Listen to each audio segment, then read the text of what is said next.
Здраво, јас сум Сенат Арифовиќ, 46 години, доаѓам од Љубош. Катастрска парцела кај што се наоѓа мојот имот и кај што живеам е Пеленица, катастрска општина Пеленица.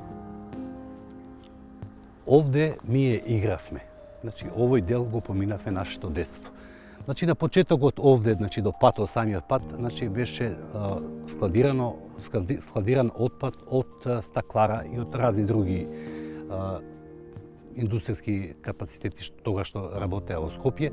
Задниот дел, овој точно овде беше и влезот на јамата кај што се складираше линданот од Огис. Точно беше овде една импровизирана метална капија, што подоцна беше одземена од луѓето што откупуваат старо железо.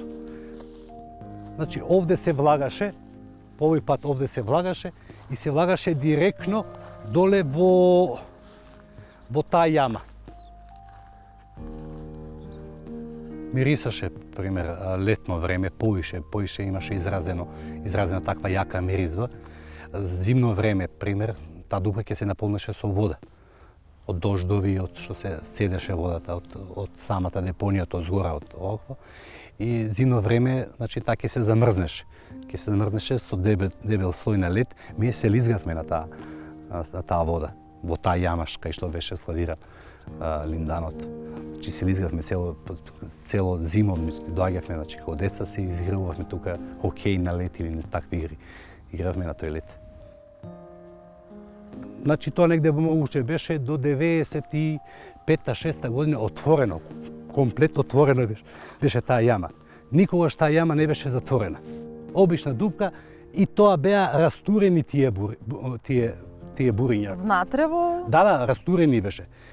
Што како изгледаше материјалот? Материјалот беше како бетон.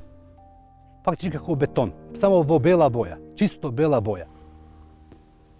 Тоа све се случуваше негде 86-87 година, кога не само на мене и на доста мои другари и наши соселани од тука, деца поготово, имаше и на сите им искачаа такви плуски како чиреви тогаш, чиреви ги кажуваат. И лично нас, мене и моите браќа и сестри, кога татко ни не носеше, тогаш во Завод за здравствена заштита во пролет беше. И ни кажуваат тоа е демек реакција од тогашна експлозија во Чернобил. Такви ни беа сознанијата тогаш. Секако што се врати, ми никој не ти знаеше дека станува збор за канцерогена материја, што е складирана. Дека тоа е линдан или нешто такво. Сега, во последниве неколку години, актуелно, могуче 4 години, лично јас сознав дека станува збор за линдан. А не сте знаеле, всушност не сте ни предпоставували дека игравте со линдан? Да, секогаш, ние овде сме одраснали. Сигурно најмалце 30-40 души секојдневно, по цело лето ми овде во овој предел, се игравме се. Игравте со отров? Ние, немавме стадион. Љубош и Батинци никогаш немаше рекреативен центар. Ни ден денеска го нема. Откако се загради делот со Пеленица, овде децата играа по овие ливади.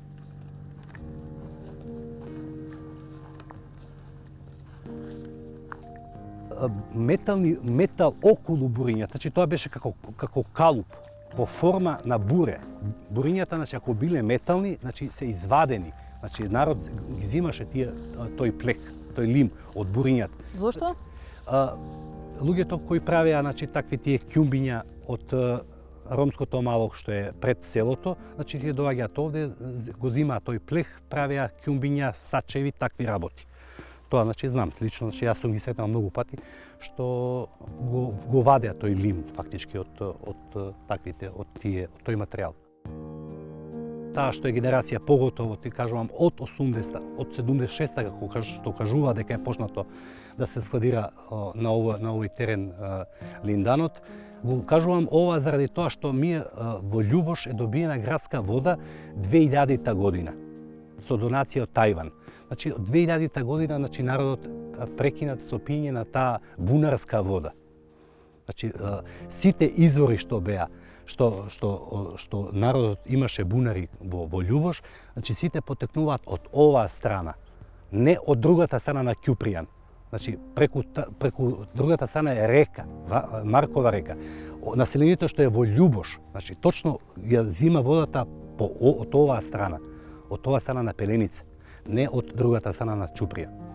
Ова што беше дел од првиот дел на кај патот.